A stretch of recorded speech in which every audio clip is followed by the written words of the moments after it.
Today on Mike Attempt, oil and filter change on a 2018 Mazda 6. Jack up the front of the car and place jack stands under the jack points on both sides. I like to use a small piece of wood in an effort to more evenly distribute the weight and protect the car. If there's a small plate, remove it to gain access to the drain bolt and filter.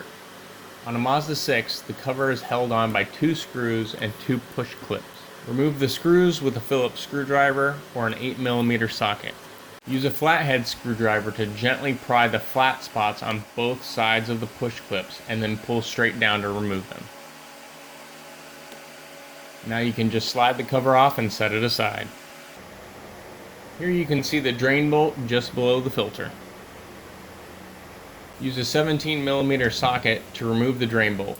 If you have an air ratchet, it makes loosening the bolt much easier.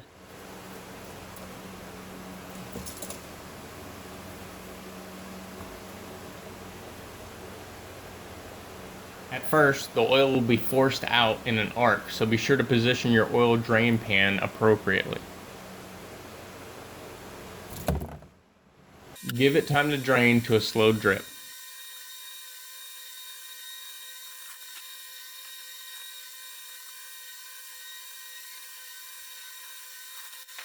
This was the first oil change, and at first, I thought there wasn't a crush washer.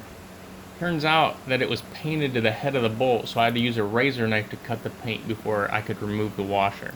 I typically flip the crush washer over and use it for a second time, but I will replace the crush washer with a new one next oil change. Make sure you clean off the bolt and also the mounting surface on the pan before reinstalling the bolt.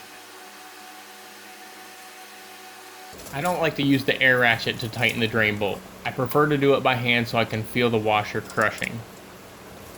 Don't over torque the bolt. You can always tighten it if there's a leak. That's much easier than trying to remove the bolt after busting the head off. I find the easiest way to remove the oil filter is to use an auto-adjusting oil filter wrench with a socket extension.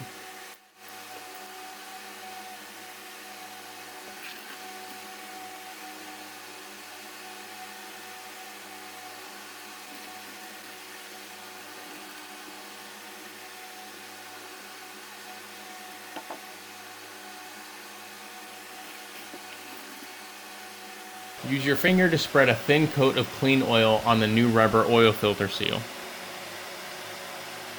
Clean off the filter mounting surface and be sure the old seal came off with the old filter before installing the new filter.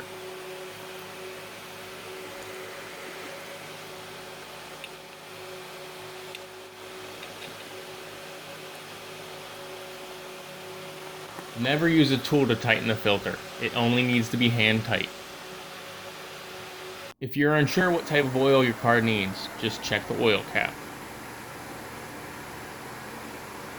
With the car still on the jack stands, remove the cap, pour in a few quarts of oil, and check for leaks.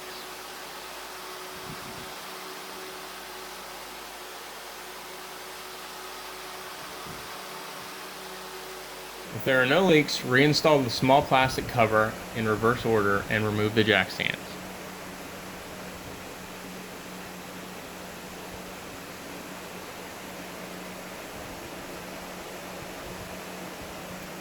Continue adding oil until it reaches the highest mark on the dipstick. Replace the oil cap, then start the car for a minute to allow the filter to fill with oil.